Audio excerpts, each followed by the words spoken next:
Estamos começando mais um Monarch Talks, hoje é dia das mães, né? Então eu tô com a minha mãe aqui, tudo bom, mãe? Tudo bom, filho? Ela tinha inveja que eu chamei meu pai uma vez pra conversar e ela ficou me cobrando infinitamente até que eu chamasse ela. Então tá realizado aí. Isso. Não foi uma cobrança, eu só disse que eu estava disponível. Não foi, né? E aí, como que tá essa vida de mãe do Monark? Tá calma, Calma, tá tranquila. como que foi a época lá que eu fui cancelado pra você? Olha, a época que você foi cancelado foi. Assim. No dia foi difícil, porque eu não estava entendendo nada do que estava acontecendo. E aí, depois eu limitei lá, né, o meu Instagram. Fechou? Eu limitei, né? Não fechei, não. Eu só não deixei as pessoas falarem, fazerem comentários.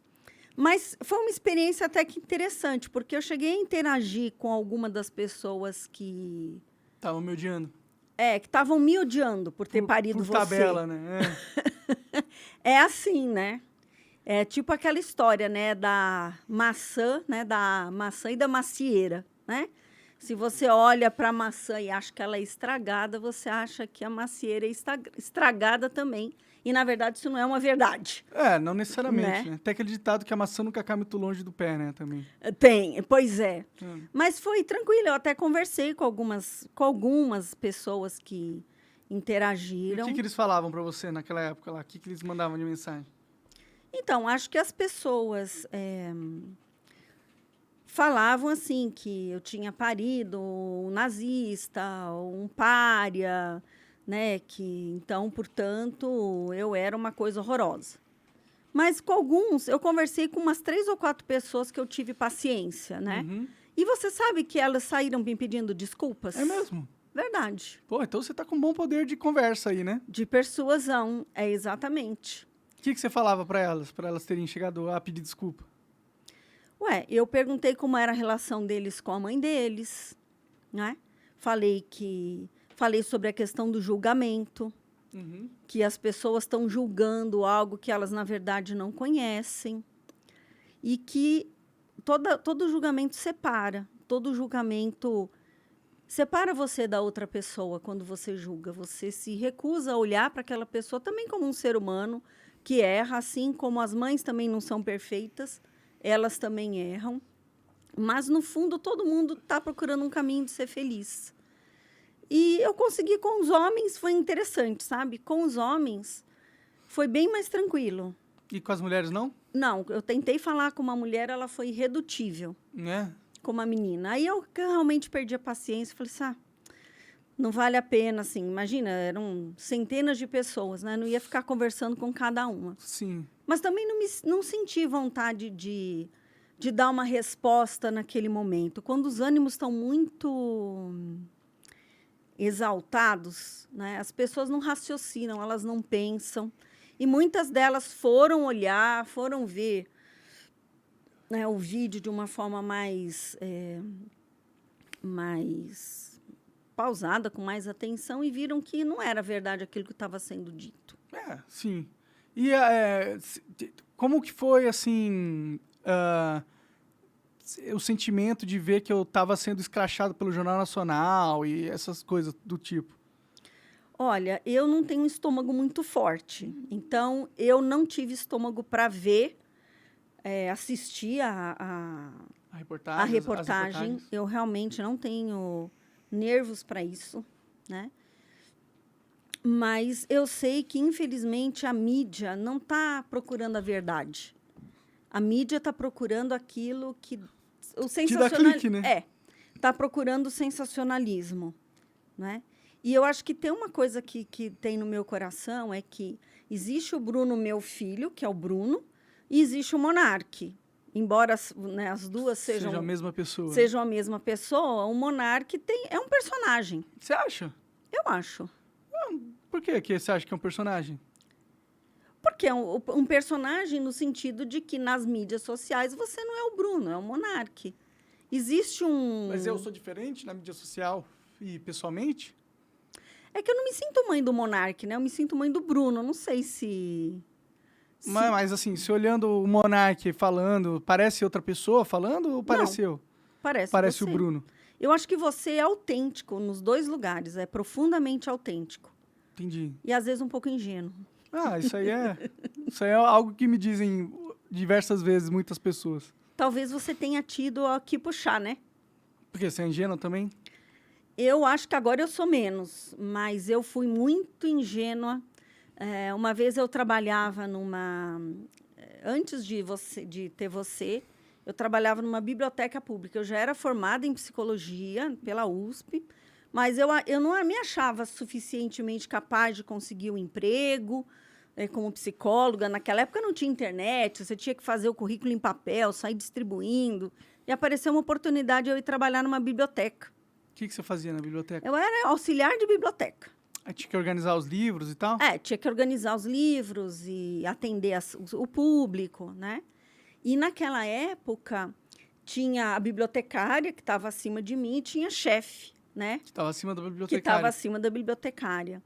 E foi uma experiência interessante porque essa chefe, ela ainda não tinha experiência de ser chefe.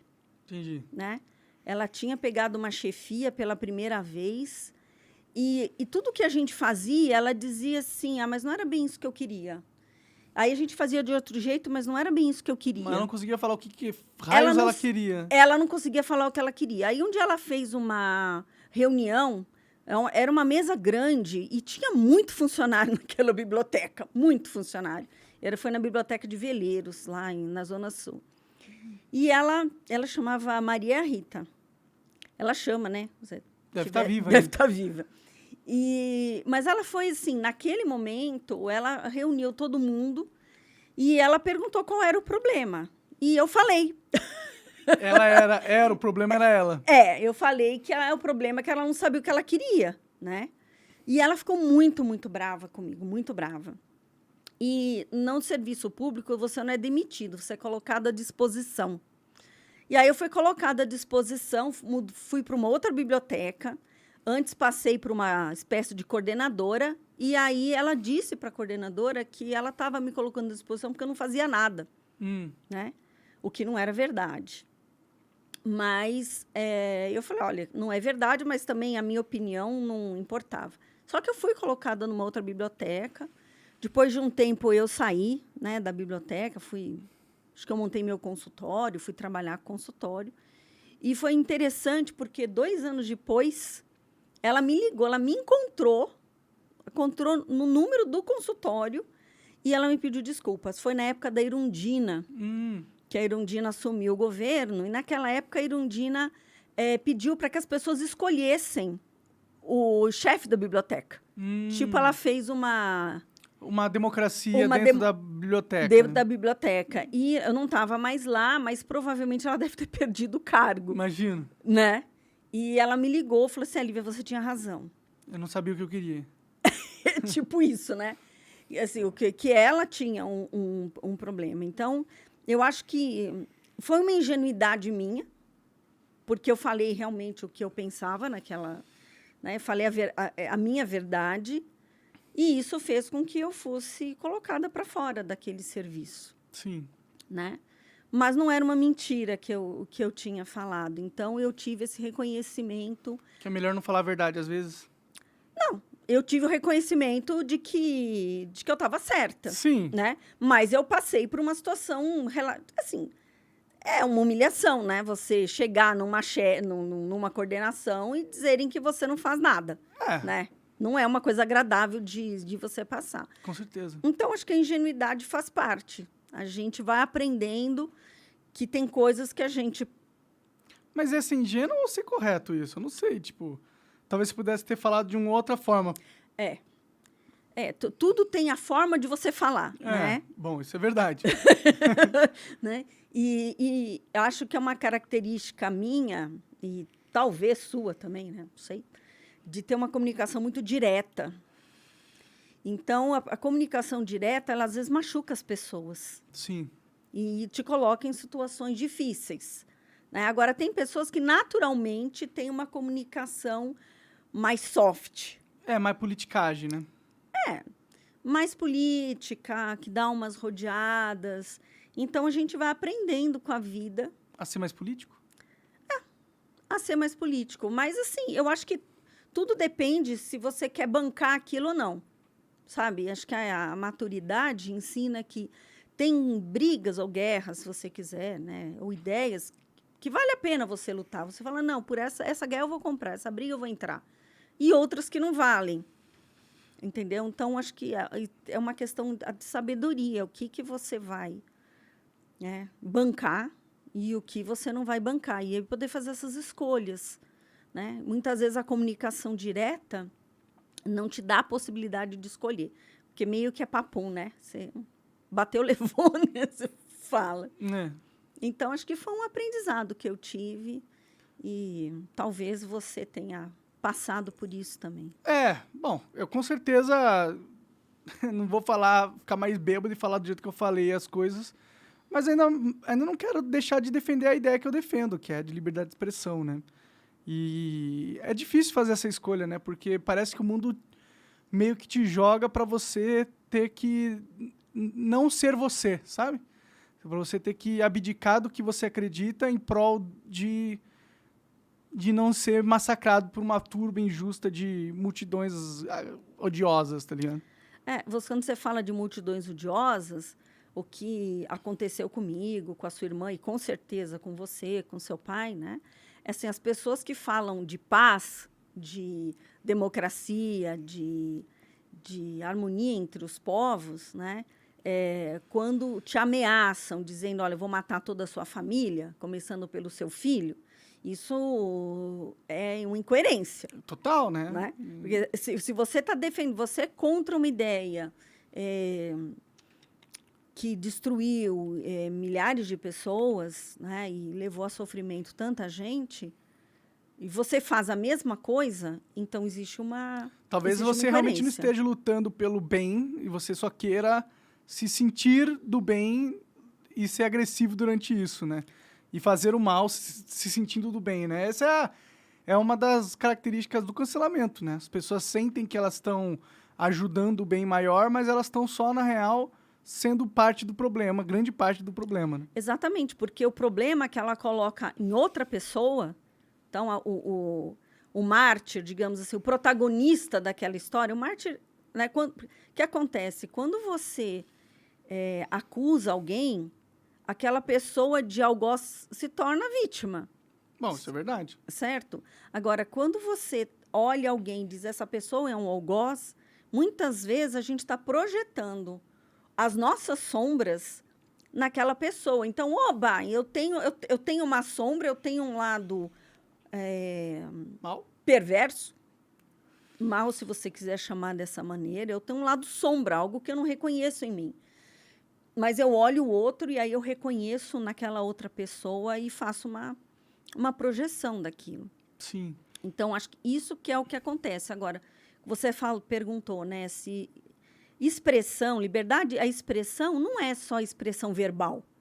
Não. Existem muitas formas de expressão. A arte, Sim. né, eu posso me expressar A artisticamente. forma como você se veste é uma expressão. A forma como você... o movimento, se você faz dança, você é uma expressão, uma forma de você se expressar. Sim. Como você se coloca no mundo é uma forma de você se expressar. Então, a liberdade de expressão, ela subentende uma aceitação. Eu aceito o outro. E a diferença do outro é a forma de pensar do outro, mesmo que não seja minha. Sim. Então, aí você sai do nível do conflito para um nível de entendimento e de empatia. Então, as mesmas pessoas que te acusaram de você não ser empático, também não foram. Sim, foram bem menos, né? Porque eu não tava ameaçando ninguém de morte, né? Exatamente. Então, você vê, se as pessoas falam assim, você não consegue ser empático, mas entram no meu Instagram, e o Instagram é considerado uma casa, né? É a minha casa. Pelos influencers, o pessoal do marketing digital fala assim, é a minha casa. Então, se eu invado o seu lugar, o seu espaço, para te atacar, para te ameaçar, Onde está essa empatia que você está lutando tanto? Você está cobrando do outro algo que você faz ao contrário, né? É uma hipocrisia sem limite, né? A gente tá vivendo uma sociedade com hipocrisia bem grande, né? Infelizmente. Mas conta aí um pouco pro pessoal como que foi me ter, sei lá, como que foi minha infância. Então, Bruno, eu vou dizer assim que quando a gente vê na televisão a família Doriana, né, você imagina aquela vida totalmente estruturada, organizada, né, que você tem seu filho, você tem o seu sustento, e você tem tempo, você tem disponibilidade, e não é a realidade, né? Então, eu tive você com 25 anos.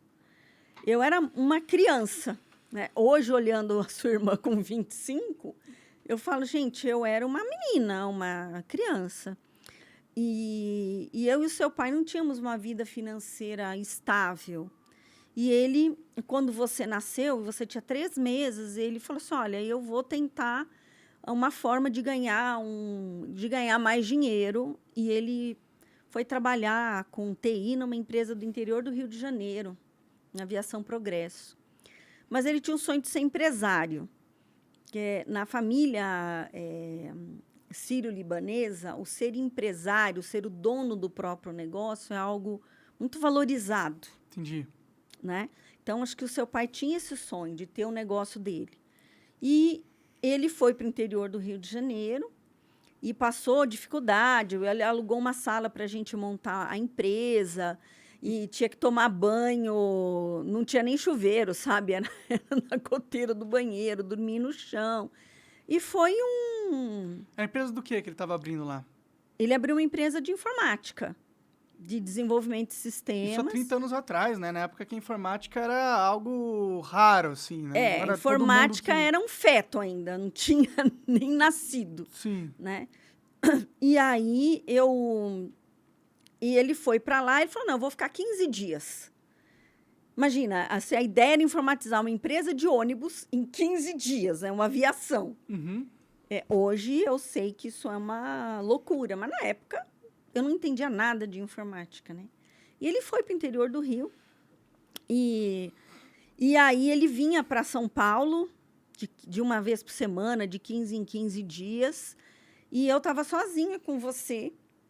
E, assim, era meio assim, não sei o que eu faço com essa criança, entendeu? Uhum. Porque é um bebê, é uma vida. E aí eu lembro que um dia você começou a chorar. Quando eu cheguei no pediatra, você estava agasalhado demais. Entendi. Ele tirou a roupa e você parou de chorar.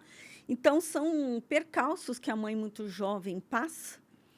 E principalmente se ela não tem uma outra mulher mais madura, uma outra mãe mais experiente do lado. E a sua mãe e minha avó não te ajudava nesse sentido? Eu nem digo que ela não me ajudava, mas a sua avó Antonieta, a minha mãe, ela tinha uma série de problemas de saúde, né? Não era uma coisa assim dela estar sempre em casa, não era uma relação também que eu tinha muito fácil. Ela tinha muitos filhos, né? Ou 3? Ela teve 3 filhos, mas meu pai que teve mais, tinha 3 antes, né? Entendi. Então, assim, o seu pai vinha do interior do Rio e, assim, ele começou a dizer, olha, eu estou dormindo no volante, eu estou vendo o bicho passar do lado do carro. Tipo ilusão, tipo alucinação. Tipo uma alucinação por exaustão. E aí eu tive que fazer uma escolha, porque se eu ficasse em São Paulo e ele em Três Rios, ou eu ia ficar viúva, que ele ia morrer no caminho, ou eu ia me separar, porque não tinha como sustentar um casamento de duas crianças, né? Porque eram 2 jovens de 25 anos tentando criar um filho e sem recursos financeiros, porque a gente não tinha estrutura financeira ainda. O apartamento que eu morava, meu pai que deu, né? E seu pai também tinha um imóvel, enfim. E aí eu escolhi. Falei, eu vou embora. Aí você foi para Três Rios, Eu fui para Três Rios, onde ele tinha montado essa empresa, mas seu pai também não tinha nenhuma experiência como empresário. Então, foi uma situação engraçada, porque Ele falou, olha, Lívia, formulário contínuo, naquela época, era formulário contínuo, que eram umas caixas, assim, de papel, e você punha na impressora, e era aquela impressora que existia. E ele falou assim, Lívia, formulário contínuo aqui é muito caro, mas eu vou buscar em São Paulo. Então, ele comprou uma carretinha, e ele vinha aqui em São Paulo, buscava e vendia lá. Entendi. Entendeu? Por um preço mais baixo que o do concorrente. Pode crer. Só que o que aconteceu foi que ele usou o dinheiro para pagar as contas. E aí chegou uma hora que eu não conseguia pagar a duplicata dos... Para comprar mais material. Para comprar mais material. Então, nesse momento, foi que eu tive que... Eu fui para Três Rios, eu fui trabalhar na empresa para organizar enquanto ele trabalhava lá na empresa de ônibus. Que ele tinha um emprego lá também, né? Que Ele tinha uma empresa e estava trabalhando e tava como funcionário numa empresa de ônibus. Era tipo um PJ, né? Ele não era funcionário. Tá, entendi. Era um Era tipo terceirizado. um PJ. Uhum. Então, foram anos, assim, muito, muito difíceis que a gente passou lá. Mas, por algum motivo, algo a gente tinha que aprender naquele lugar, Uhum. né? Então, foi isso, assim. Foi, assim, não saber ser empreendedor, não saber ser empresário. Você muito pequenininho. Lá, Três Rios é uma cidade muito poluída. É mesmo? Por quê? Por causa da linha do trem. Então, o primeiro lugar que a gente foi morar foi um apartamento atrás das linhas de trem. Entendi. Era barulheira toda hora também. Era barulhento e tinha um pó preto. E aí você começou a ter problema respiratório. Aí a gente teve que encontrar outro lugar para morar. Aí a gente vendeu o apartamento que a gente tinha em São Paulo, comprou uma casa lá. Foi aquela casa lá que eu lembro? Ou foi outra casa? Deve ser a que você lembra, porque você era maior, né? Tinha uma piscina. É, sim. E, olha, assim, eu vou dizer que se alguma coisa tinha para dar errado, foi naquele período, porque foi tanta encrenca que a gente teve que aprender a resolver, né? Mas foram aprendizados, enfim. E como que eu era criança? Eu morei lá em Três Rios até os 6 anos de idade, né? Acho que 7, né? 7 anos. E que tipo de criança que eu era? Você sempre foi uma criança extremamente amorosa. Você é uma criança que, quando a gente ia Gente, eu não lembro, tinha um restaurante lá, acho que era Choupana que chamava o restaurante. Acho que é Chopin. Né? Você levava um carrinho para você e um carrinho para o seu amigo. Mesmo que você não soubesse ainda quem ia ser. Quem era o amigo, né? Quem era o amigo. Então, você é extremamente amoroso, você sempre se preocupou de levar um brinquedo a mais, mas você não dormia. Eu não dormia? Você começou a dormir a noite toda com 4 anos de idade. Até as 4, então, eu acordava durante a noite. Você acordava. Nos 2 primeiros anos, você acordava chorando muito. E era engraçado porque você tinha 3 chupetas. Uma na boca, uma na mão direita e uma na esquerda. Então, na mão direita você ficava passando assim na testa, outra chupava e outra você segurava na mão. Entendi. Aí, quando caía uma chupeta, você chorava. Entendi. Aí a gente ia lá, entrava debaixo do berço, pegava a chupeta e te dava na mão. Aí, quantas vezes o seu pai pegava o carrinho, botava você no carrinho, empurrava você no carrinho para você dormir. Então, até os 2 anos, você não dormia, você chorava muito, muito, muito. Dei trabalho, então. Você deu. Aí, com 2 anos de idade, você começou a falar. Então, você falava assim, mãe, olha o bicho, olha o bicho. E você tinha a sensação de que você via bichos no seu quarto. E aí, você leva no pediatra, ele diz, você deve estar vendo filmes de terror. Por isso que ele está vendo bichos. Ele só tem um problema, nós não temos televisão. Então, ele não está vendo isso na televisão. E aí, naquela época, eu era espírita. Hoje em dia, eu estou com um problema ainda, que eu não sei se eu sou ainda espírita. Você está agnóstica. Assim, eu acredito em muitas coisas da doutrina espírita, mas eu não frequento mais centro espírita. Então, eu não diria que eu sou uma espírita raiz, como eu fui muito tempo. Uhum. Mas eu fui buscar ajuda no centro espírita e, coincidência ou não, conforme eu ia indo nas reuniões, você foi acalmando, e durante 2 anos, assim, se faltava 1, 2 semanas, você voltava a chorar. Pode ser emocional, psicológico, transferência, aí cada um acredita no que quiser, não é? Mas para mim foi assim. E com 2 anos, a gente fez uma viagem para São Paulo para ver a sua avó Márcia, sua avó Antonieta, né, para visitar elas. E quando a gente voltou, eu esqueci a mamadeira em São Paulo. Cheguei lá, não tinha mamadeira.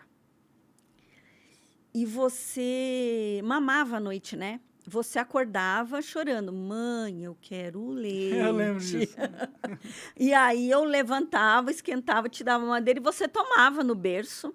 E aí você punha a mamadeira do lado na frestinha do berço. Você colocava, você não jogava, você encaixava. Olha, era uma organização. O que aconteceu com ela, né? Aconteceu. Você perdeu esse dom. Você encaixava a mamadeira e voltava a dormir. Mas com 4 anos a gente fez essa viagem e na volta eu falei, filho, esqueci a mamadeira em São Paulo, não tem mamadeira. E eu te dei o leite para beber no copo. Uhum. Eu fiz o leite, dei o leite no copo. Você nunca mais acordou. Por causa de ter aprendido a tomar o leite no corpo? Você sabia tomar leite no copo, mas depois daquela noite que eu não te dei a mamadeira, você pegou e não acordou nunca mais. Ah, que bom. Aí eu consegui dormir depois de 4 anos, uma bom. noite inteira.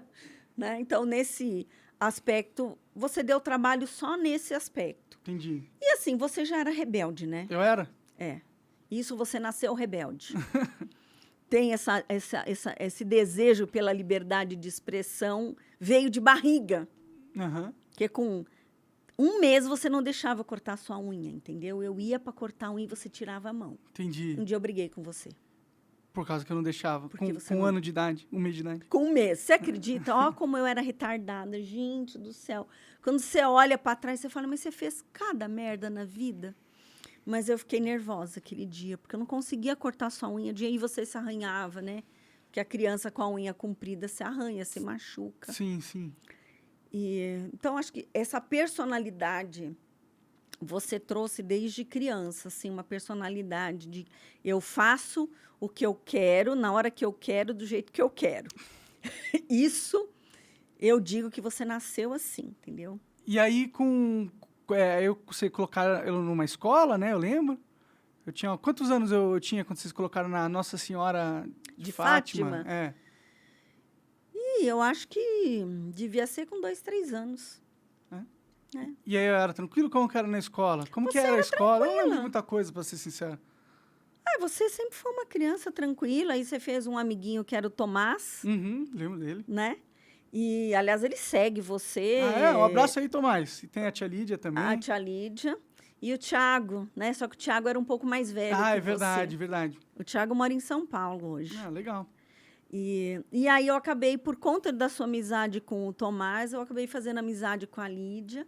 E nós somos amigas até hoje. Ela mora nos Estados Unidos, em Tulsa. Legal. E ela vai estar no Brasil agora, acho que nos próximos meses ela vai estar aqui. Aí vocês vão se reencontrar. E ela quer muito ver você, quem sabe a gente... Claro, traz ela aí, a gente mostra tudo aqui pra ela. Né? E ela gosta muito de você, ora muito por você. A Lídia é muito católica, assim, uma pessoa muito fervorosa. E ela lembra de você pequenininho, né? Então, eu acredito que essa criança, ela existe dentro da gente, né? A criança amorosa, a criança conectada. Mas a vida, infelizmente, não é aquela coisa doriana, né? Então, a gente vai passando por dificuldades e, em alguns momentos, os filhos... Desandam. Entram nas drogas. Eu ia dizer que se desconectam de alguma coisa de pai, de mãe, mas depois chega uma hora que encontra o caminho de volta. A gente sempre encontra. Pode crer. E foi com 7 anos, então, que a gente voltou para São Paulo, né?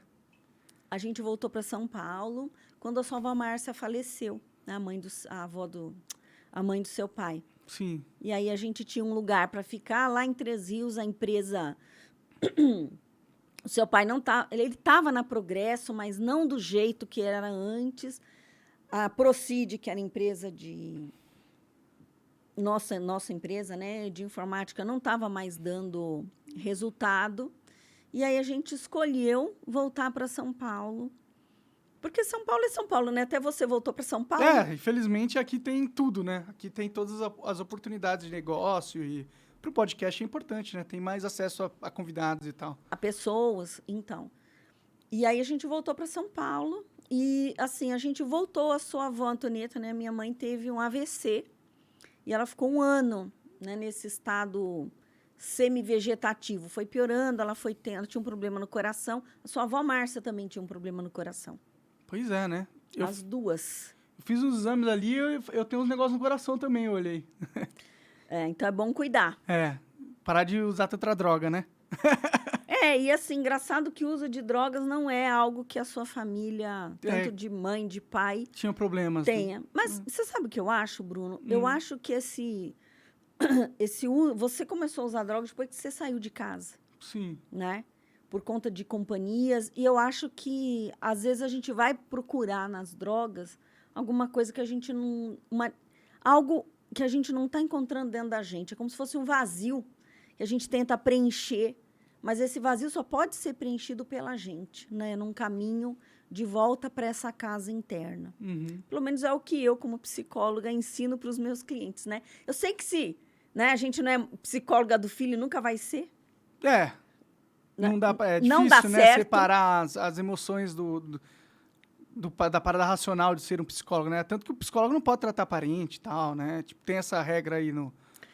Eticamente, não. Sim. Porque, justamente, se você não sabe separar, né? Você precisa ter você não pode se apegar ao seu paciente, porque talvez você não dê as melhores dicas para ele, porque você tá com um viés emocional por ser parente, né? Mas você sabe o que eu penso? Que você sempre vai ter um viés. Existe na psicanálise uma ideia de neutralidade, né? Você tem que ser neutra, como se fosse uma prancha em branco, para que o seu cliente projete em você aquilo que ele quiser, o que ele necessitar projetar. Mas nenhum ser humano realmente é uma prancha em branco. Não é, né? Não é o que a gente é. A gente é bem complexo e a gente tem várias pinturas, várias cores dentro do nosso jeito de ser, né? Mas buscar essa neutralidade a gente chama isso de presença terapêutica. Às vezes, muito mais importante do que aquilo que você fala para o paciente, de uma intervenção, de uma interpretação, o que importa para a cura é uma presença, é você estar lá totalmente presente. E, nesse sentido, sim, existe uma neutralidade. Mas você é a sua ferramenta de trabalho, suas experiências, o seu conhecimento. Então, qualquer coisa que eu fale para você vai passar por tudo isso, por quem eu sou, pelas histórias pelas quais eu passei, por aquilo que eu estudei, pelo aquilo que eu vivi. Sim. Mas a gente busca, através do aterramento, uma neutralidade, estar presente para o outro. E aí, quando eu era mais velho, como que eu era, assim, já com 7 anos? Que tipo de pessoa eu era? Olha, acho que conforme você foi ficando mais velho, você foi ficando mais introvertido. Entendi. Então eu era mais extrovertido quando criancinha. Você era mais extrovertido. Só que eu acho que você nunca foi uma criança, talvez na escola, de ser, como é que a gente fala? Como é que fala? Não sei, tipo, centro da atenção ou não? Fala mais alto, Thaís. É popular. Nunca fui popular na escola? Acho que essa coisa eu também nunca fui popular, né? Você não era criança popular. Então, teve uma vez que você fez um aniversário. Eu falei, você convidou todo mundo, a gente arrumou a festinha, não apareceu ninguém. Pois é, né? Eu lembro, mas isso aí já estava em São Paulo, né? Já estava em São Paulo. Então, talvez, né, essa coisa de por algum motivo, eu acho que você sempre teve essa característica mais introvertida. De ser mais na sua. De ser mais na sua e nunca... Você fala tanto de liberdade de expressão, talvez seja algo que você não expressou durante muito tempo na sua vida, né? Tem coisas que a gente não expressa, que a gente não fala de sentimentos, de emoções. Então, pode ser que algumas coisas não tenham sido expressas ao longo do seu caminho. Da minha infância. Da sua acho que mais no período de adolescência. Que tipo de adolescente eu era? O caseiro. Caseiro. Eu nunca tive que buscar você em festa de madrugada. Teve uma festa, sim, mas... Mas era muito pouco. É, Você não era essa pessoa muito de sair, você era muito caseiro. ainda sou, né? Ainda é. Então, acho que teve essa coisa de, às vezes, calar e guardar coisas que ficam, né? Tudo que a gente guarda vai machucando a gente de alguma maneira, né? Você não tem a oportunidade de lidar, né, com essas paradas, né? E na escola eu era popular, né, quando eu era adolescente? Não, como que eu era? Eu acho que você não era da turma dos populares, não, viu? Suspeito. Teve problema comigo de briga, essas coisas? Não, a gente nunca teve problema de briga.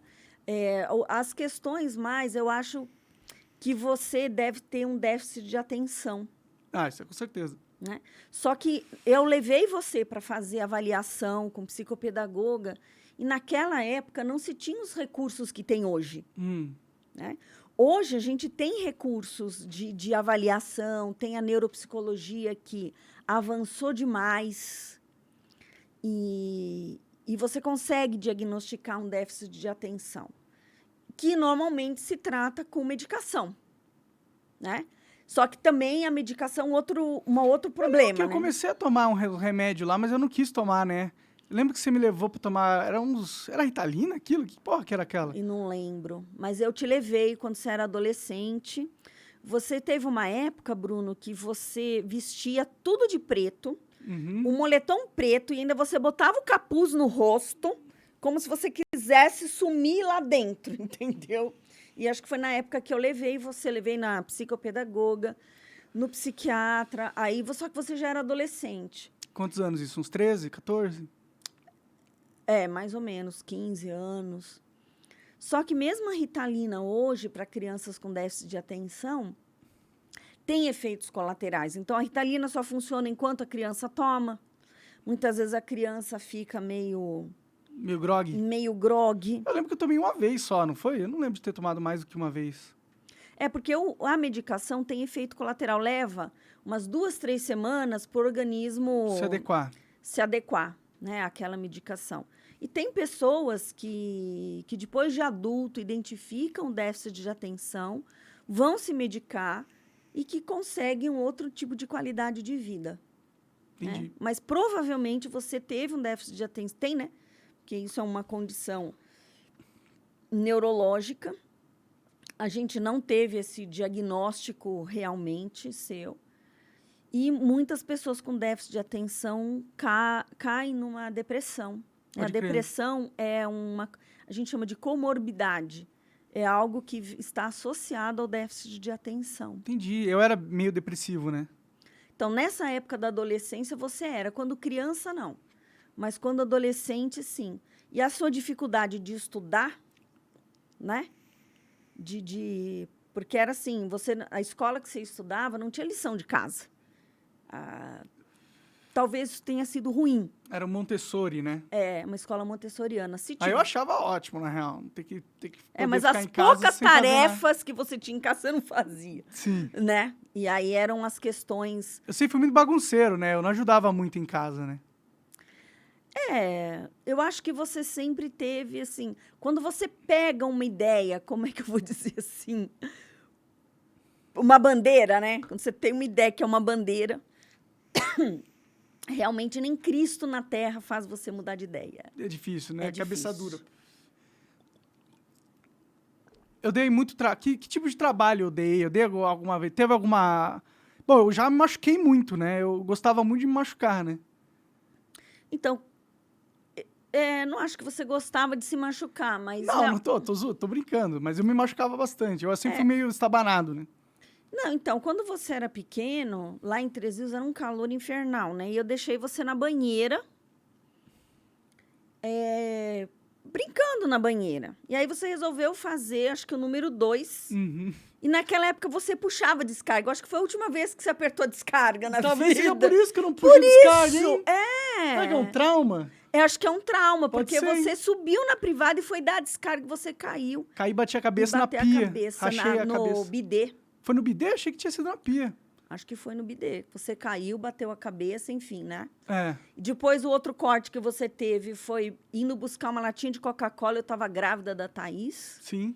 E você puxou a latinha e bateu aqui no queixo. Fez um cortezinho, né? E teve uma vez, acho que você caiu de uma gangorra, alguma coisa É, assim. eu tava você... brincando com um amiguinho na gangorra, eu fui inventar de dar a mão, e aí ele desceu, eu tava lá em cima, eu desci junto.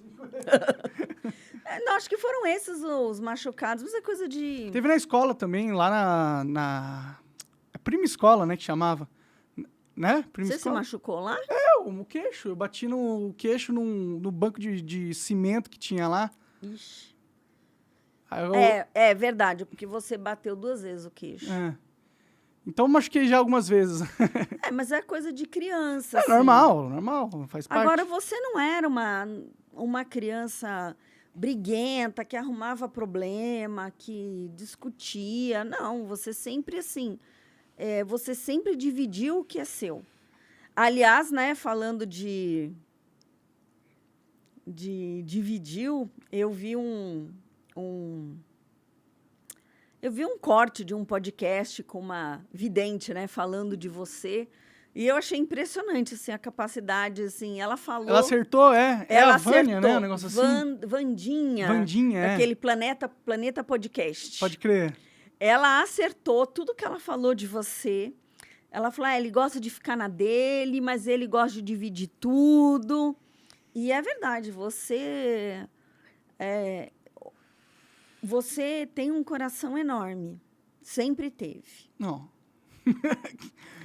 Eu não acho que você não tem esse coração. Você continua tendo esse coração. Eu só acho que você é revoltado com algumas coisas. Tipo o quê? Revoltado, por exemplo, com a mídia, com a falta de liberdade de expressão. Acho que você tem revolta de coisas que aconteceram na sua infância. São revoltas que você tem. Entendi. E eu era bom aluno, não? Depois de velho, assim? Você nunca gostou de estudar, né? Estudar. E eu acho que queria que você contasse um pouquinho, né? Que você, quando você jogava o Minecraft, que você achou que você ia trabalhar onde mesmo? No McDonald's. No McDonald's. Você nunca contou isso pra mim. Eu não contava que eu... Não, você não contava nada. Aliás, continua não contando, né? É, né? Eu sou meio interno tudo, né? As coisas na minha cabeça. Você vai colocando tudo pra dentro. Sim. E eu achava... Eu não era bom aluno, né? Eu até cheguei a sair...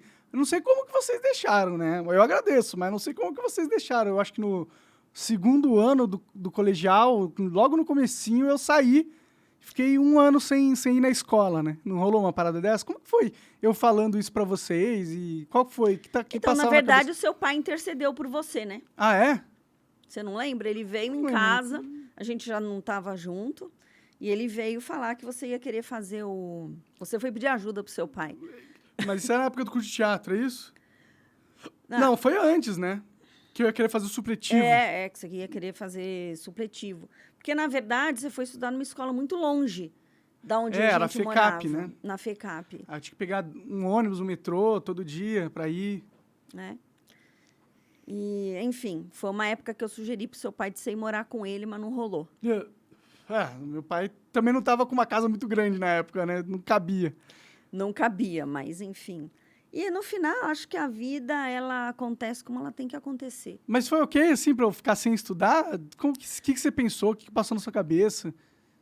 Você falou, esse moleque aí, vou ter que sustentar ele pro resto da vida dele. Eu nunca pensei isso. Não? Não. Eu pensava. Você pensava que eu ia te sustentar? Não, nunca pensei isso, não. Acho que eu sempre acreditei que você fosse encontrar um caminho. Eu não achei que fosse ser o caminho do Minecraft.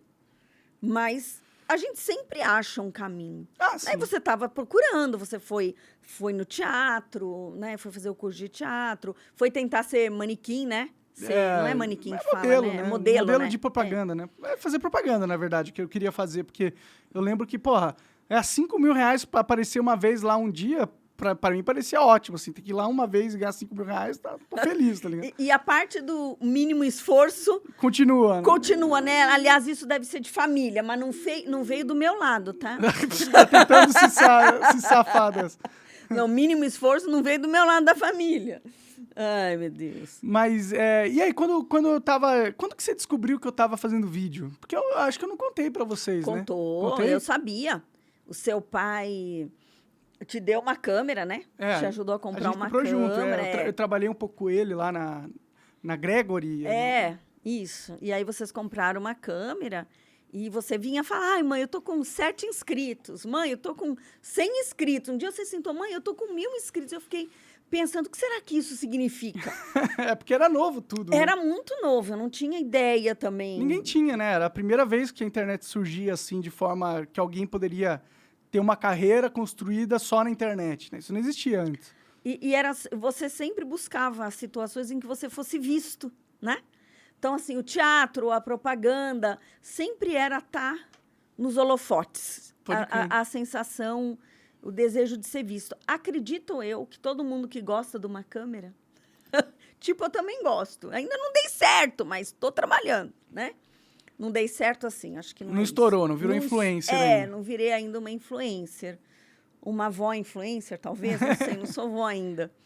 Mas acredito nisso, que é porque são pessoas que não foram vistas, ou que não se sentiram vistas, lógico, pelo pai e pela mãe.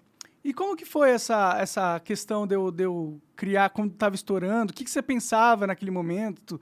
O que você pensava de tudo aquilo, de construir canal no YouTube, depois eu falava estourou? Assim, ai, graças a Deus que ele encontrou um caminho. Então você se preocupava, né? Não, eu me preocupava com você porque você não se encontrava. Sim. E foi assim, pô, graças a Deus, né, que você encontrou um caminho. E aí, quando você viu que eu tava ficando conhecido, pegando, sei lá, 100 mil views num vídeo, tava com 100 mil seguidores... Eu me preocupei de você gerenciar o seu dinheiro, né? Porque você não parecia muito preocupado com isso. Mentira, né? Eu economizei todo o dinheiro daquela... Inclusive, eu tô usando ele até hoje, né? Nossa. Pra pagar advogado. Então, é um aprendizado. A gente perde de um lado e ganha de outro. Sim, sim. Né? E quando você chegou a... Você não foi nos eventos comigo, né? Tipo, BGS, você não viu? Cheguei aí. Eu fui num evento que você fez uma palestra. Lembra que a gente já tinha Game Store? Lembro. Foi em Campinas, não? Em Campinas a gente foi. Não, porque Campinas eu acho que foi com meu pai. Eu não sei. Teve um que a gente foi para tentar vender as camisetas. Acho que era o Age, talvez, de Campinas. Talvez fosse um outro evento, só que também em Campinas, né? A gente foi com você. Chegamos em evento. E o que passava na sua cabeça? Ixi, meu filho tá sendo conhecido e tal. É só isso, tipo, encontrou um caminho, tô feliz por ele. Eu lembro que uma época você queria que eu fizesse faculdade ainda, né? Quando eu tinha 5 anos de idade, eu fui passear na USP com meu pai. E a USP era um mato, né? 52 anos atrás. Sim. E eu lembro que meu pai falou, quando você crescer, você vai estudar na USP. Então ele te direcionava para isso? Com 5 anos. Eu peguei aquilo e realmente eu entrei na USP. Entrou na USP. Né? Então, a escolaridade, o estudo formal sempre foi algo muito valorizado. Na sua família e você? Na minha família. Né? E eu acho, né, depois eu fui fazer o curso de neuropsicologia, e no curso de neuropsicologia, realmente, o estudo formal, ele favorece a criação de conexões nos neurônios que a gente chama de reserva cognitiva, né? Entendi. Porque é uma forma organizada com que essas conexões vão acontecendo. Então, é diferente eu sei que você sabe muita coisa, mas o estudo formal, ele traz uma organização até neural, porque o cérebro só se forma aos 24 anos, ele só termina de se formar aos 24 anos, que é mais ou menos quando acaba a faculdade, né? 22 anos, 23. Então, é quando toda a estruturação neural se dá e por o isso cérebro você insistia de eu fazer faculdade? Não, eu não sabia disso. Né? Eu insistia porque, na minha família, o estudo formal sempre foi muito valorizado. Né?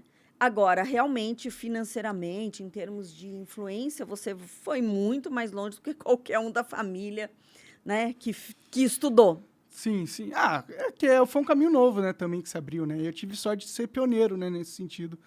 É, e na fase que eu fali, o que se passava na sua cabeça? Quando que você faliu? Ah, era em 2015, né? Então, naquela época, eu nunca me preocupei. Eu sempre pensei assim, um prato de comida eu sempre vou ter para dar. É, Eu sempre pensei assim. Então, eu realmente nunca me preocupei com a questão de você ter dinheiro, de você não ter. Eu acho que a maior preocupação de uma mãe, né, e hoje é Dia das Mães, é ter uma conexão saudável com os filhos. Acho que essa é a maior preocupação de uma mãe. e eu fiquei bem afastado naquela época de vocês, né? Do meu pai também, de todo mundo, na real, né? Porque eu tava em Curitiba, eu tava longe, né? E aí a gente só se via 2 vezes por ano, por aí, né? É, você não respondia Bom, mensagem. isso até hoje, né? Melhorou um pouquinho, vai. Agora você atende o telefone. Quando depois que você saiu do Flow, tá mais fácil falar com você.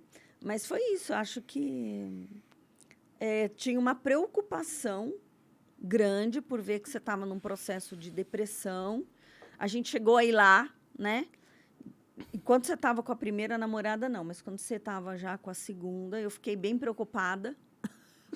Por que você ficou preocupado? Porque a gente abriu a geladeira e viu o que tinha lá dentro, Tava né? tudo estragado. Um monte de comida estragada. Eu falei, Senhor Jesus, será que eu tô tão assim, né? Eu sou da época que a mulher cuidava, né? Do mínimo, né? Não tô dizendo que na minha geladeira nunca estrague nada. Às vezes estraga, mas assim, era quase um abandono, né? E isso me preocupou. Mas eu não sei, você é 50% sua mãe, 50% seu pai, lógico, né? Como DNA. E por algum motivo, que talvez seja por isso, né, de ser nosso filho, eu realmente acredito em você. Eu realmente acredito que se você falir, você vai levantar e dar a volta por cima. Aliás, os grandes empresários faliram várias vezes. Bom, então nessa, só não virei um grande empresário, mas falir eu já fali várias vezes. Então, agora é a hora de aprender com os erros, né? Porque a grande X da vida é eu erro, mas eu aprendo com aquilo que me levou. Acho que erro não existe, mas aquilo que me levou a não ter a qualidade de vida e ter a vida que eu quero. Sim. Com E às certeza. vezes a gente fica tentando, né? Eu fiquei 20 anos trabalhando numa empresa, fazendo 1,5 milhão de coisas, e eu não estou dizendo que eu era infeliz trabalhando nessa empresa, mas não era aquilo que fazia o meu coração Aquecer, né? aquecer. Te dava motivação pra acordar no dia seguinte e falar: eba, vou lá trabalhar, tô animada, tem tanta coisa pra resolver, que Não, legal. era assim, meu Deus, qual vai ser o e-mail hoje, né? Que eu vou receber com a bucha. Aham. Qual vai ser a bucha do dia? Mas foi um trabalho que me permitiu sustentar vocês, não que seu pai não colaborasse, né? Mas Sim. sustentar a casa, sustentar vocês. E alguma coisa eu devia ter para aprender lá.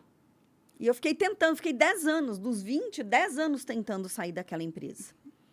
E eu não encontrava um caminho. Então, às vezes, as pessoas acham que é fácil encontrar um caminho. Não é fácil. É difícil.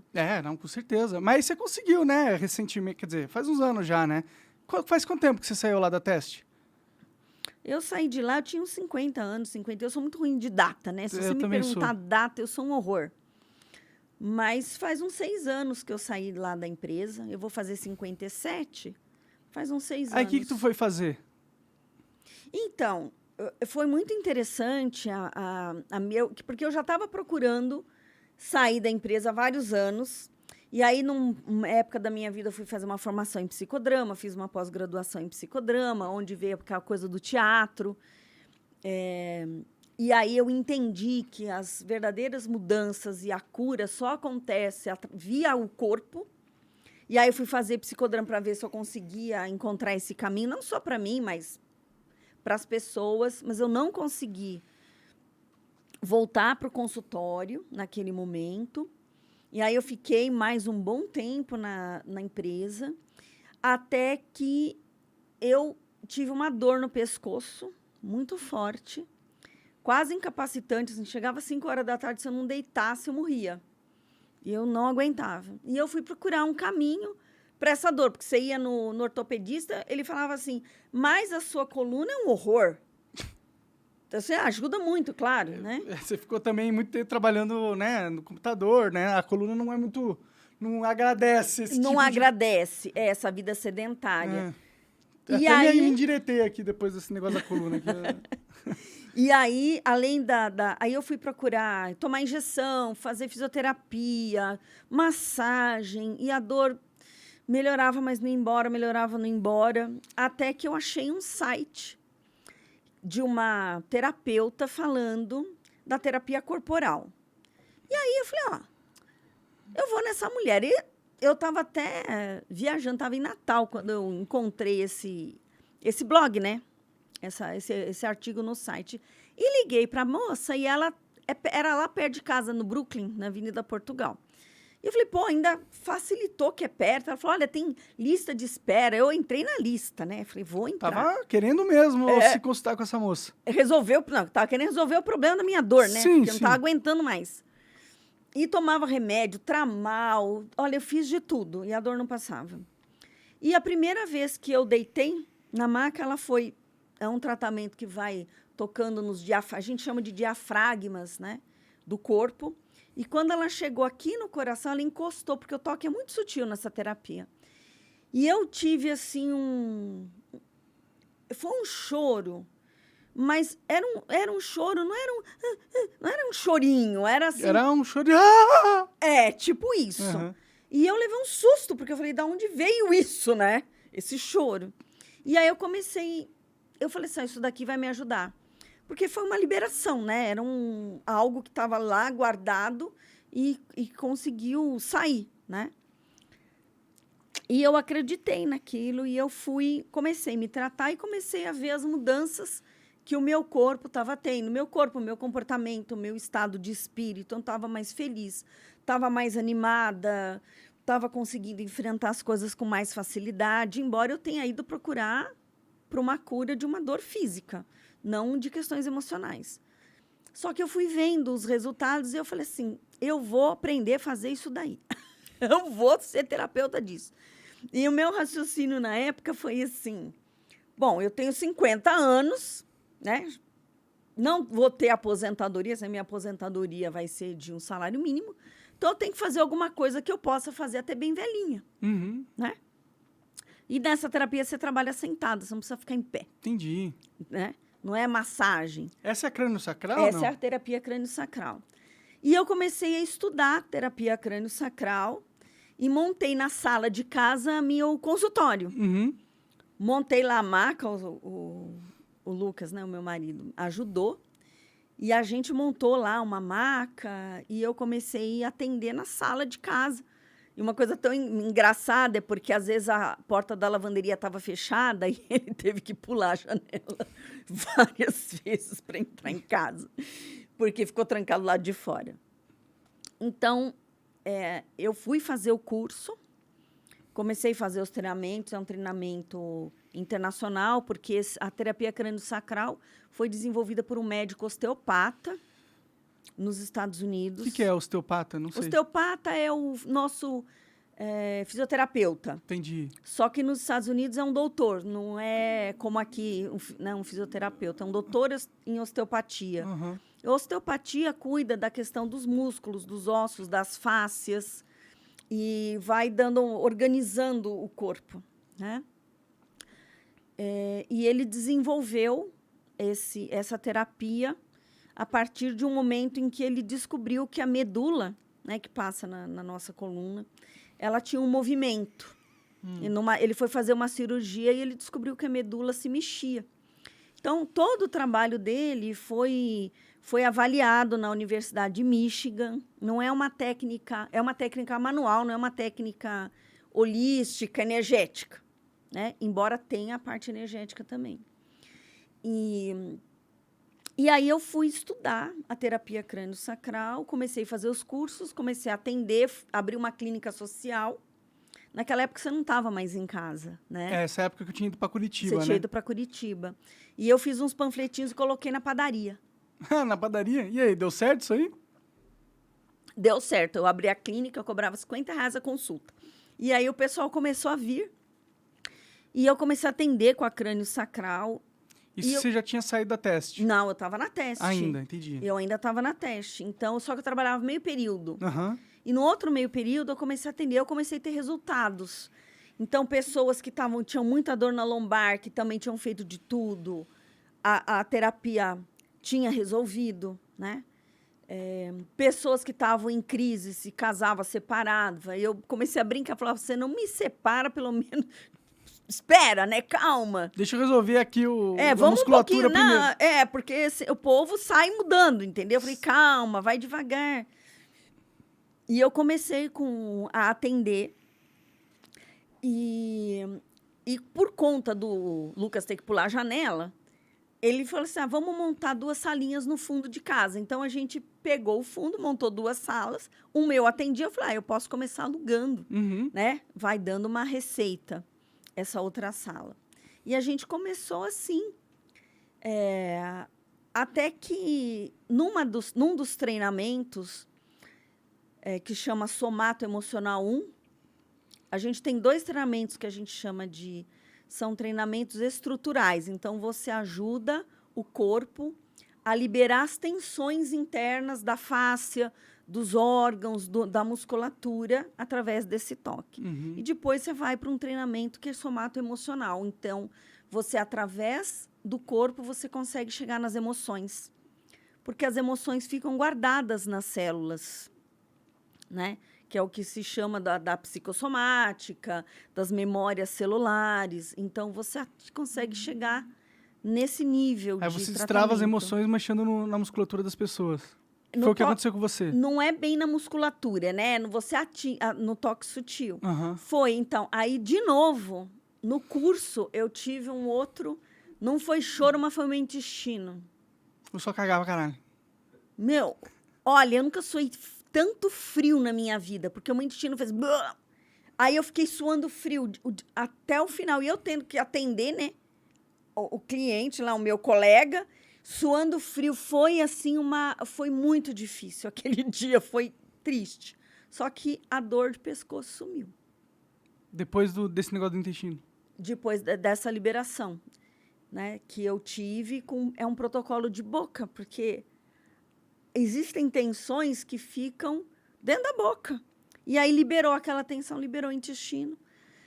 E no dia seguinte, eu cheguei lá para a psicóloga, que estava dando o curso, uma americana, e eu falei, olha, aconteceu isso, eu tive essa dor de barriga, e eu fui dormir, eu tive uma crise de pânico à noite. Eu acordei sentindo sufocada, e eu contei isso para ela, falei, olha, Lívia, você tem 2 escolhas. Ou você fica onde você está sufocada, ou você pula um muro e assume o risco.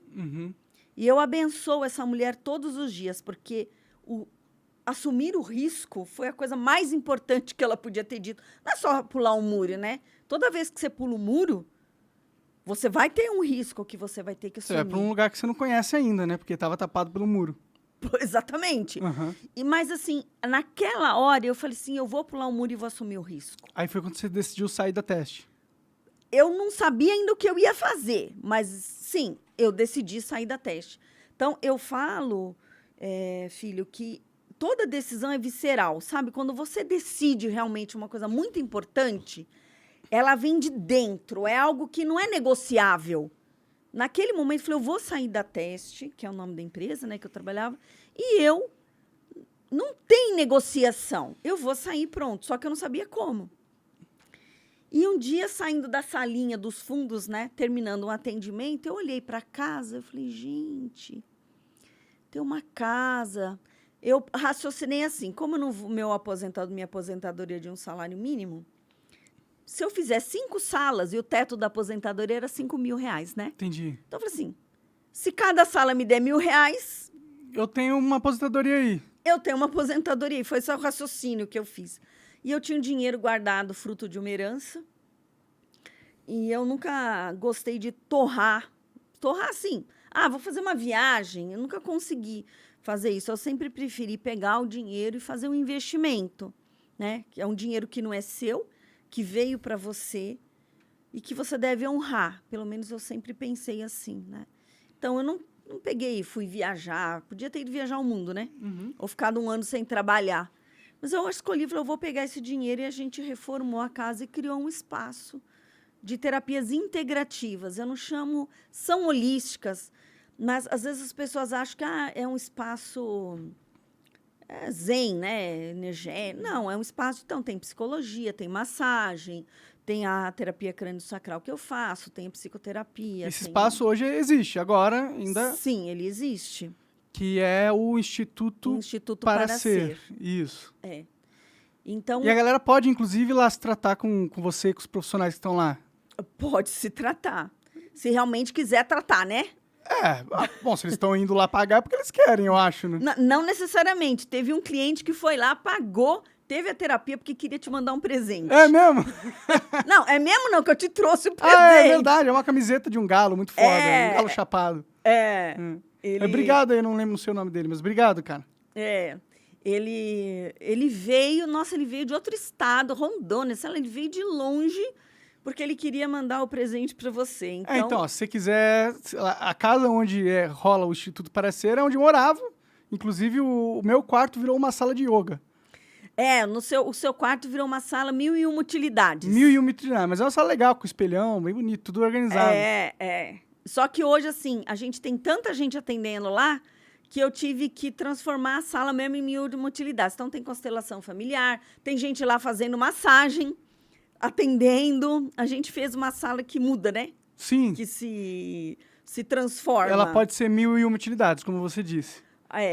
Porque tem muitos terapeutas atendendo. Acho que depois da pandemia, muita gente se desorganizou em termos de espaço.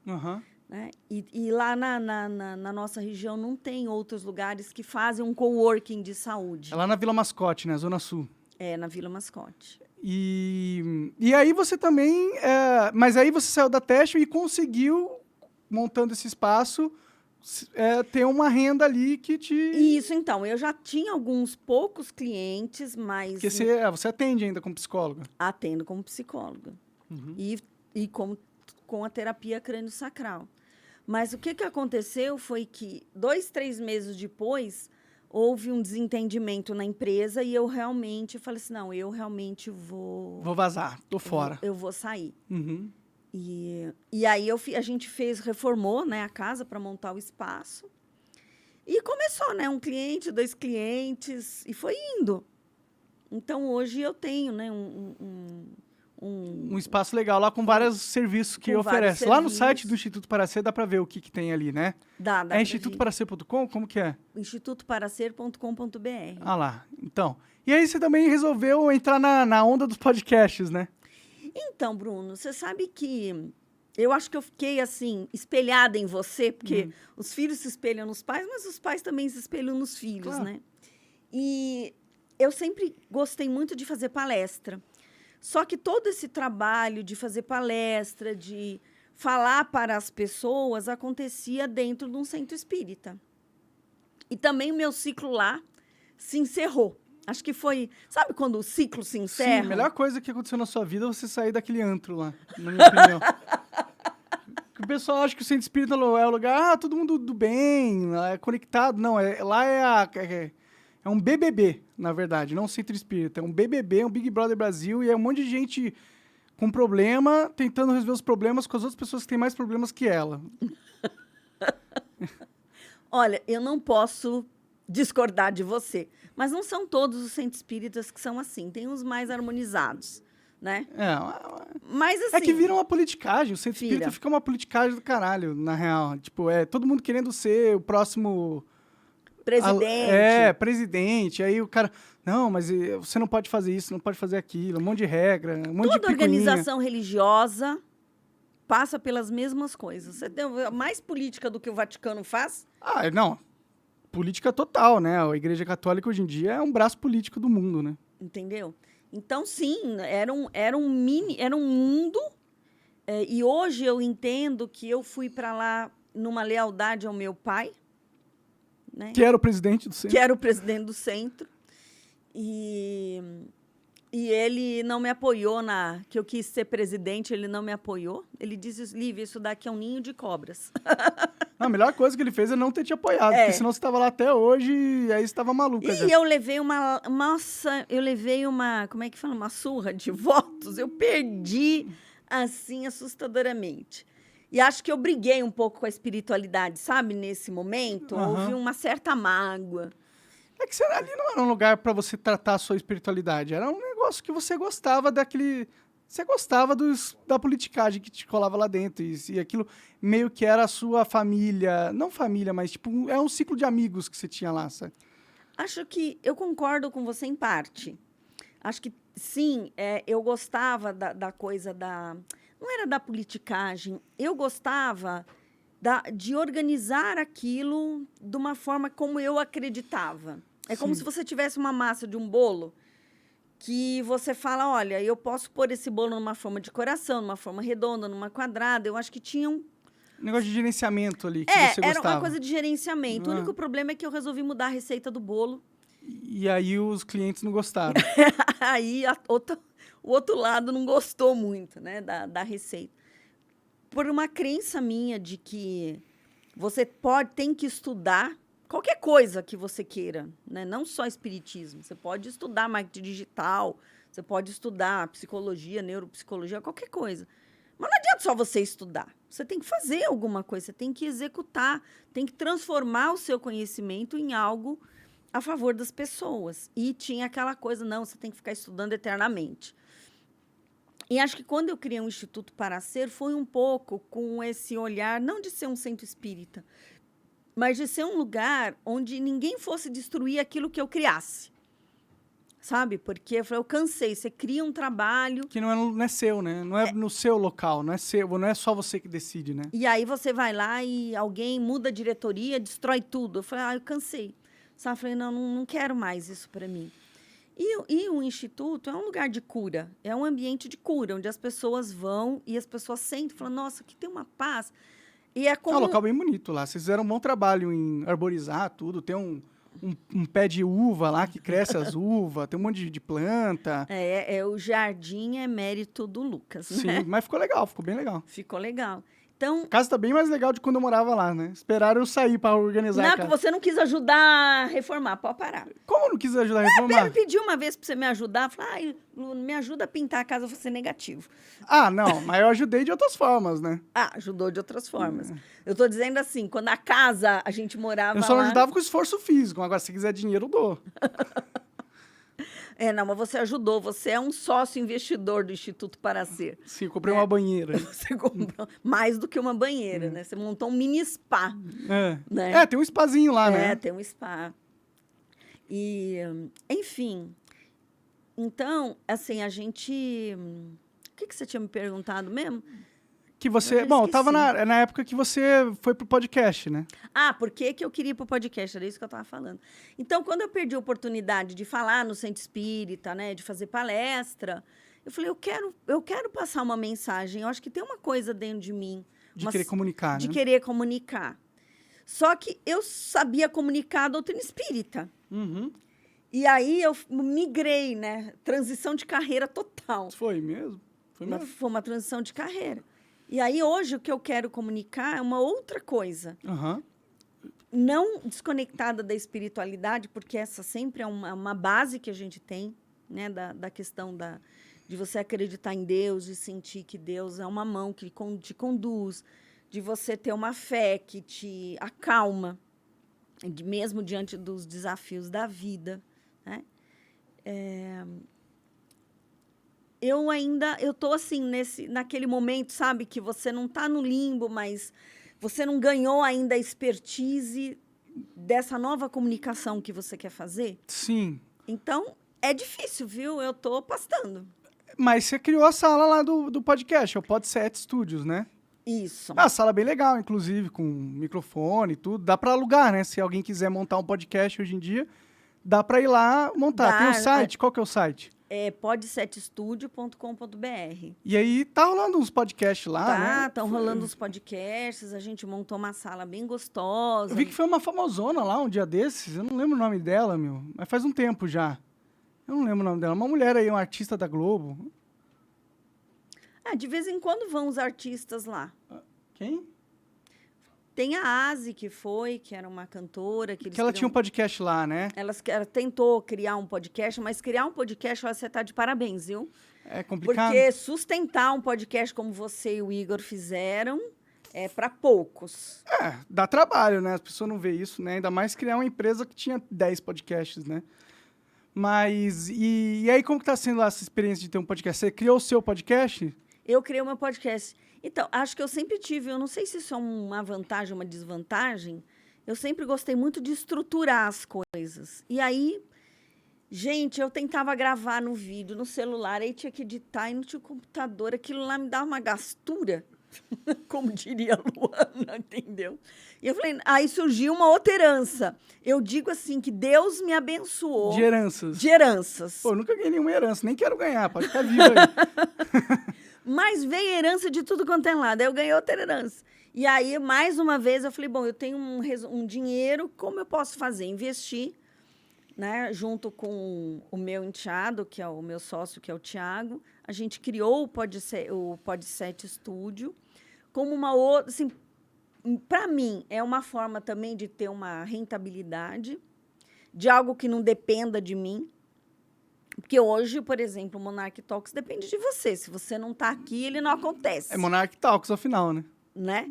E eu acho que acontece isso também quando você é psicóloga profissional liberal. É você que está lá. Se você não está, se você resolve tirar férias... Você não ganha. Você não ganha. Tem que atender os clientes.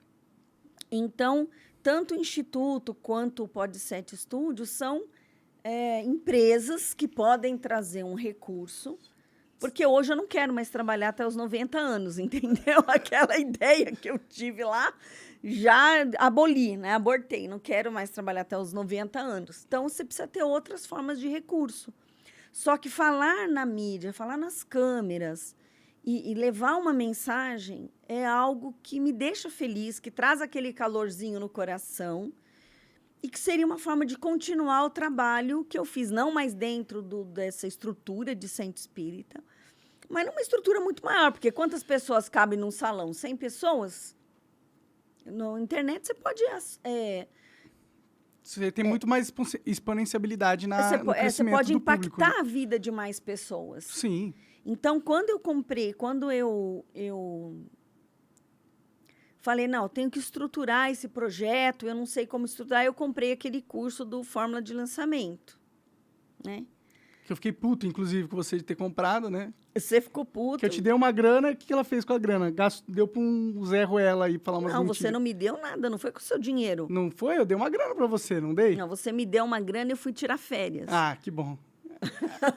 Aquela grana, eu fui tirar férias. Entendi. Não, eu paguei durante 1 ano o curso e eu comecei a estudar. Isso serve também para quem quer fazer um produto digital. Vou comprar o curso do Érico Rocha. Então, Sua dica é não compre. a minha dica... Eu não sou contra o curso. Ah, eu sou meio contra esses cursos. Você paga R$5.000 pro cara te falar umas paradas que tem na internet de graça, pra você se quiser ver. Tem na internet de graça, mas lá você tem uma estruturação. Então, por exemplo, tem um módulo de aulas com 120 aulas gravadas que te ensina como você fazer um impulsionamento de vídeo no Google, no Instagram, quais são as métricas, como você faz esse controle. Você sente que você aprendeu muita coisa? Eu sinto que eu parei na 3ª aula. Entendi. Gastou uma... É pior ainda, né? Pior ainda, gastei uma grana, porque a hora que ele falou, bom, você tem que estruturar seu curso, eu falei, bom, eu sou uma psicóloga que trabalhou 20 anos com TI, voltei para psicologia quando eu fui fazer o curso de neuropsicologia, porque aí, assim, quando eu comecei com a crânio sacral, eu fui avançando e vi que eu tinha que conhecer um pouco de cérebro. E aí eu fui fazer uma pós-graduação em neuropsicologia. Foi a neuropsicologia, na verdade, com a crânio sacral, que me trouxeram de volta para o mundo da psicologia. Da psicologia.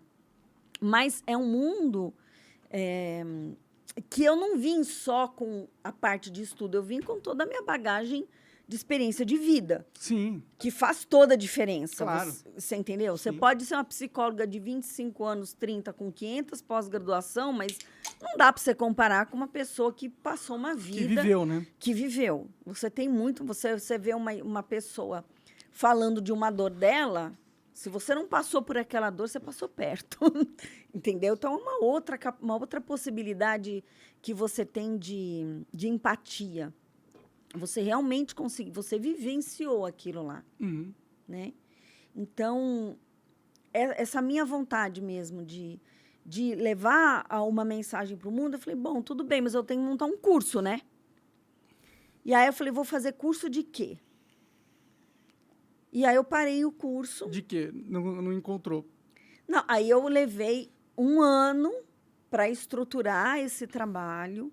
O curso ainda não saiu, porque eu continuo sendo psicóloga, que é o que paga os meus boletos. Uhum.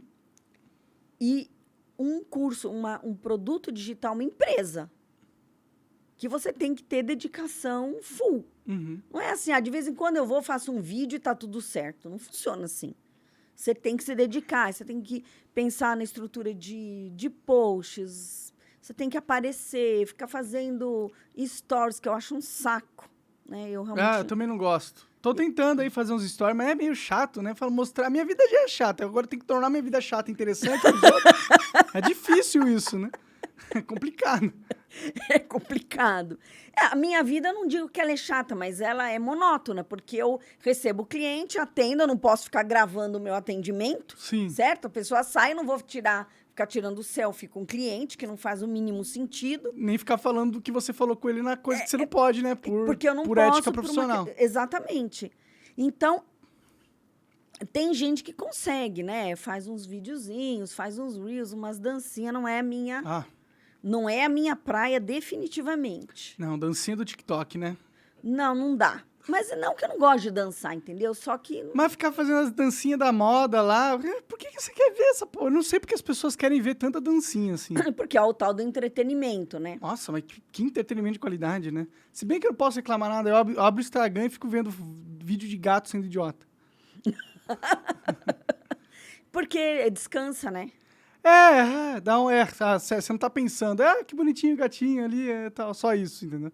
Às vezes é bom, né? Às vezes a gente precisa disso, realmente.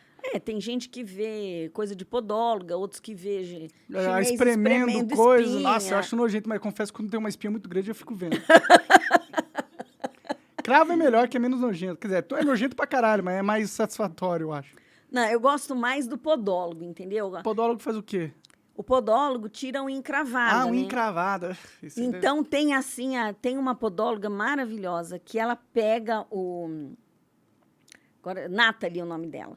Ela tem uma habilidade com o bisturi, que ela pega o bisturi e vai cortando a unha da pessoa, e ela tira, assim, aquilo inteiro. Só que não filma o rosto da pessoa, mas aí imagina a pessoa... Dá uma sensação de alívio, né? Você sente alívio pela pessoa, né? Mas é só os dela que eu gosto de assistir, porque tem uns outros que pegam uns aparelhos grossos e fica na unha da pessoa. Eu falei, Jesus, eu não queria estar nesse pé. Entendi. Aí não é satisfatório, né? Aí não é satisfatório, não é legal. Então, assim, eu acho que tem que ser uma coisa bacana para você. E aí, a sua irmã deu uma ideia de abrir uma comunidade aonde no Discord. E aí eu fui lá descobrir o que era o Discord. Que não é da sua geração, né? Não é da minha geração. Mas quando ela me falou, mãe, por que você não abre uma comunidade no Discord, que é um aplicativo gratuito, sim, mas que tem toda a estrutura de comunidade, estrutura de... Não, dá pra fazer um monte de coisa lá, dá pra pôr bots, pra a pessoa interagir com o bot, tem um monte de coisa, canais, salas, e imagens e tudo. Tem um monte de recurso lá, muito recurso. E aí eu gostei, sabe, deu calorzinho no coração. Uhum. Então, antes de criar, né, que ficou a comunidade das Mulheres Fênix, eu entrei lá e coloquei mulheres. E apareceu uma comunidade de mulheres chamada Mulheres em Dados. E eu entrei na comunidade e vi que tinham 2.600 mulheres. É uma comunidade de pessoas super engajadas, só de mulheres. Uhum. E elas trabalham com com análise de dados, então tem estudo de livros, eles estudam storytelling em dados, como que você conta histórias com dados, é hiper, mega interessante. Eu falei, bom, tudo bem que são mulheres de tecnologia, mas se eles conseguiram, Por que não, né? Eu tentar. por que não eu tentar? E aí você criou esse grupo no Discord, que é Mulheres Fênix. Por que Mulheres Fênix? Que elas Por que mulheres... renascem? Então, porque uma vez uma amiga minha chegou para mim e falou, Lívia, você é uma fênix, porque você renasce das cinzas. Então, assim, quando todo mundo pensa que você também é uma fênix, né? Você também ganhou essa coisa de renascer das cinzas. Ela falou assim, e era uma pessoa do centro espírita, ela falou, Lívia, você renasce das cinzas. Porque eu acho que todo mundo do centro, quando achava que eu tinha sumido, para sempre eu voltava. Eu voltei. E essa coisa da fênix sempre foi uma coisa que ficou muito forte. E eu acho que uma das coisas que eu aprendi na vida é que você tem que encerrar ciclos e que você realmente renasce. Só que você nunca renasce do mesmo ponto que você terminou. Então, assim, você saiu do flow e você renasceu no Monarch Talks, mas você não começou do zero. Não, realmente não. Eu já tinha todo um expertise. Exatamente. Essa mesa eu peguei deles. Era sua também, né? É, sim. Então, é um pouco isso. E quando eu fui estudar o mito da Fênix, eu descobri uma coisa super bacana. Que no mito a Fênix é uma ave sagrada, né? Que ela voa por 500 anos. Quando ela resolve, ela sabe que chegou o fim da vida dela, ela faz um ninho, que é um ninho de fênix. Então, ela vai procurar elementos sagrados, monta o ninho, aí ela senta no ninho, chora, faz um canto triste, né? E pega fogo. E aí ela se auto-incendeia. Uhum. E a nova fênix, que renasce das cinzas, coloca os restos mortais daquela fênix num ovo e leva para Hélios, que é em homenagem para um templo, né? Em homenagem ao deus Sol. Aquela fênix, aqueles restos mortais, e recomeça uma jornada. E eu percebi que na minha vida eu tive fases em que eu taquei fogo e caí no abismo. Então, que eu quero falar um palavrão, mas eu me fudi, literalmente. Não só eu, pessoas à minha volta também sofreram, né, com esses incendiamentos aí, né, com essa autocombustão. E teve momentos em que eu taquei fogo e não caí no abismo. Então, ajudar outras mulheres a entender, não só mulheres, é que eu escolhi o público. Esse grupo, Esse público, porque lá no marketing digital diz que você tem que ser específico, não sei o quê. Eu falei, eu vou trabalhar com mulheres. Então, a mulher, ela pode colocar fogo num casamento, num emprego, numa carreira, né? Num lugar onde ela mora, mudar de lugar. São as mudanças. Às vezes, uma mulher, por exemplo, que perde a saúde, né? Que descobre uma doença. São momentos em que você tem que colocar fogo em alguma coisa. Uma pessoa que tem um acidente, que tem que recomeçar a vida. Existem várias formas de você colocar fogo, né? Sim. Mas muitas mulheres colocam fogo sem parar para olhar. Não conseguem perceber o que vai acontecer com elas se elas fizerem aquilo. Então, elas não fazem uma análise de riscos, que isso é bem projeto que eu fazia na teste, né? Elas não fazem uma análise de risco, elas não têm uma rede de apoio, elas não sabem para onde que elas vão, elas não são conscientes dos próprios recursos, elas não sabem quem elas são, e aí elas tomam uma decisão. Eu tenho, inclusive, uma conhecida que participou de uma palestra minha, saiu de lá e resolveu se separar. Falei assim, eu cansei, vou me separar. E se fudeu. E se fudeu. Porque ela era sócia lá do marido na empresa, e o marido tirou todos os recursos financeiros dela, e ela quase passou fome com a filha. Então, é esse tipo de tacar fogo, entendeu? Sim. Ai, mas eu nunca imaginei. Então, eu não sei, eu acho que o homem também, a gente falou de ingenuidade hoje, né? O homem também tem uma ingenuidade, a mulher, que é uma confiança. Não, ele jamais fará isso comigo. Não, ele vai fazer isso com você se ele puder. Não estou dizendo que é com todos os homens ou com todas as mulheres, porque os homens também passam por isso, Sim. né? Tem mulher que tira até as calças do homem, né? Acontece das duas formas. Mas a questão é, se você vai fazer uma transição na sua vida, qualquer uma que seja, você pode fazer essa transição de uma forma estruturada, com um projeto, né? Olhando para essas questões, ou você pode fazer uma transição, taca fogo em tudo e foda-se. Que não é muito inteligente, né? Não é muito inteligente. E aí, nesse grupo, você ajuda as pessoas a tacarem fogo do jeito certo. É tipo isso. É isso que eu quero fazer, ajudar as mulheres. Gente, olha, tá vendo? Eu tanto tempo pensando numa promessa pro meu curso, em 5 minutos você resolveu, né? Eu ajudo mulheres a tacarem fogo do jeito certo. Mas é um incêndio planejado, né? Um incêndio controlado. Entendi. É aquela velha questão de, às vezes, você precisa fazer mudanças radicais na sua vida e você não entende como, né? Mas elas são necessárias, muitas vezes, né? Só que você só consegue mudar se você tem que ter pelo menos uma direção, mesmo que você não saiba, eu vou para o Alasca, tá. Mas para que lado que eu vou? Eu vou lá para o Polo, acho que é Polo Norte, né? Nunca sei lá. Eu vou para o Polo Norte, eu vou para o Polo Sul, sei lá. Eu sei que lá tem neve, não sei para que país eu vou, não sei onde eu vou morar, se vai ser na Finlândia, enfim, mas eu vou para algum lugar. Então, você tem que ter um rumo, você tem que ter uma direção. Sim. As pessoas saem tacando fogo sem parar para pensar em nada. Não, eu vou, entendeu? Deus me invade e eu faço, e não funciona assim.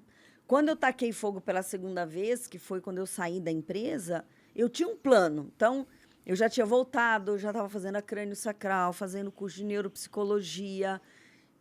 Os filhos não dependiam mais de mim financeiramente. Então, não era uma coisa que foi algo que ajudou muito, né? Não ter que, né, saber que eles não dependiam de mim. Tinha uma rede de apoio, um marido que apoiou e que ia ajudar no sustento da casa. Então, quando você taca fogo, né? Você taca fogo de uma forma mais consciente. Eu já tinha um plano, eu vou fazer uma reforma. Eu não aguentei esperar a reforma acabar, né? Eu taquei fogo antes. Mas deu certo, né? Pelo menos já estava encaminhado. E aí tem esse grupo aí no Discord, que inclusive está aparecendo na tela aí o QR Code. Se for mulher, não sei se tem muita mulher que me assiste, mas se tiver algumas aí, vai lá, quiser tacar fogo em alguma parte da tua vida. E assim, pro servidor ser público e ser encontrado, eu preciso de pelo menos 1.000 pessoas. Ah, entendi. 100 mil, não adianta você pagar. Então aceita uns homens ali que você consegue 1.000 pessoas, eu acho.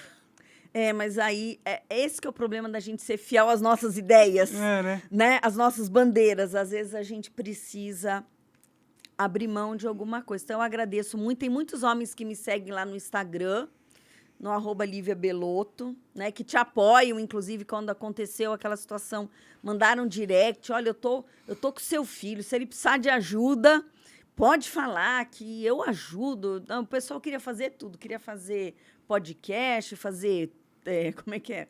Marketing digital? Como é que é? Post, enfim, né, alguns entraram em contato comigo, realmente o pessoal apoiando, entendendo. Então, no meu Instagram tem mais homens do que mulheres. Aí lá vocês podem entrar. E eu tô lá nesse Instagram, eu divulgo o Sou Fênix Podcast, que é esse podcast que eu faço com mulheres. A ideia é ter essa conversa, eu ainda não sou tão experiente, né? Mas é o caminho, né? Mas é o caminho. Porque é para que as mulheres compartilhem as histórias. Às vezes eu posso escutar a história de alguém, entender o que ela fez para sair, ou o que ela está fazendo para sair daquela... Um estudo de caso, né? Daquela situação. E eu acho que isso funciona muito porque a gente chama de topo de funil no marketing digital, né? Para aquela pessoa, aqui no meu projeto, eu chamo da Fênix adormecida, né? É a mulher que está, entendeu? Deixando a vida levar. Deixando a vida levar. Eu fui uma fênix adormecida, acredito que por muito tempo. Então, não conseguia colocar a minha voz como mulher, não conseguia colocar a minha voz como mãe, não conseguia, assim... Eu tinha lá o centro espírita que me mantinha viva, mas não conseguia, de fato, ser quem eu sou. Uhum. E eu acho que essa é a fênix adormecida. Até que você acorda, você se torna uma fênix desperta. Aí é a hora que você taca fogo... Conscientemente. Não, inconscientemente, né? Assim, a fênix desperta, acorda para a vida e fala, não, eu quero uma mudança de rumo. Se você não tiver essa orientação, é nesse momento que você vai caminhando para o despenhadeiro, entendeu? Uhum. Aí você vai, a fênix em chamas taca fogo, e aí você tem uma fênix renascida, né? De que maneira você vai renascer como fênix depende do que como você fez seu ninho, Uhum. entendeu? Sim. Se você organiza o seu ninho, a sua casa, se você se planeja, não é que a fênix renascida, você vai tacar fogo e vai ser tudo... Mil maravilhas. Não, vai ser difícil, como eu acho que você também deve estar tendo suas dificuldades, né? Mas você vai aprender muita coisa e vai caminhar. Então, essa é a fênix renascida. Depois, você vai se tornar uma fênix vitoriosa num projeto, né? O Instituto para Ser é uma fênix.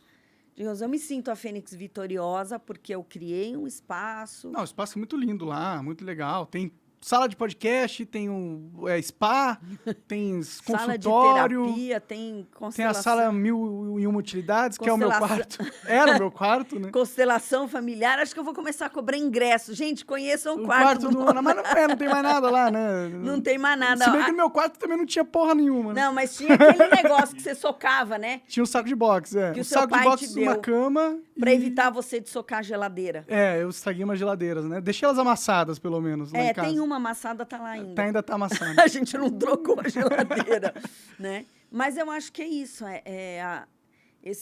Essa jornada da mulher fênix, do homem também, O ser humano fênix, né? O ser humano fênix. Essa jornada de transformação, ela passa por cada uma dessas etapas. Se você se organizar e se programar e dizer, tudo bem, para onde eu vou, de como eu vou, e eu tenho que ter uma rede de apoio, tenho que ter um mínimo, né? E você tiver ajuda para te guiar e você se curar, porque é o que eu acredito, Bruno, que se você não se cura as suas feridas emocionais, cura os seus traumas, tem traumas que a gente nem sabe que tem.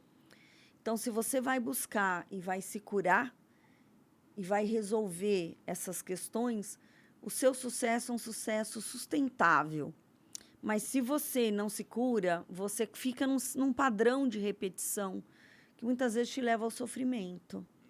Então, sair dos padrões que às vezes são transgeracionais, existem padrões transgeracionais, existem padrões que você criou por conta de traumas, e às vezes uma coisa idiota pode se transformar para você um trauma e você nem sabe.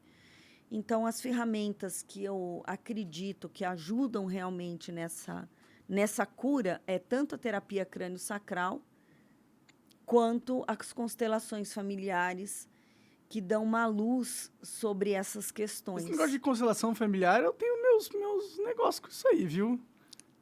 A constelação familiar, pelo nome, é um nome que não ajuda muito, né? Porque em alemão... Não é o nome, é a forma com que funciona, né? Mas tudo bem, eu não quero entrar nesse quesito aqui com você. Eu vou tirar seus clientes aí da parada. Mas tudo bem, é que tem umas besteiras que já foram feitas por causa desse negócio aí. Né? Bom, mas quanto médico não faz esquece cagada. o bisturi, né? Fecha o cara lá com o bisturi dentro, né? Tem muita coisa. Sim, lidar com a alma humana e com o corpo humano é muito delicado. Você pode, sim, numa terapia, falar uma coisa para um cliente e marcar a vida dele. Sim. De uma forma negativa. De uma forma negativa. Eu já vi, assim, tem muita gente... Porque a constelação, a tradução correta é colocação familiar. Ou seja, eu encontro o meu lugar no meu sistema familiar. E aí eu posso ser feliz, aí eu posso ter saúde. Esse é o objetivo da constelação. Mas eu vejo muitas pessoas usando a constelação para tentar fazer tipo assim, isso não está acontecendo do jeito que eu quero, então eu vou fazer uma constelação para ver se... Aí eu dou um jeito de colocar a vida, né, a constelação a serviço do que eu desejo.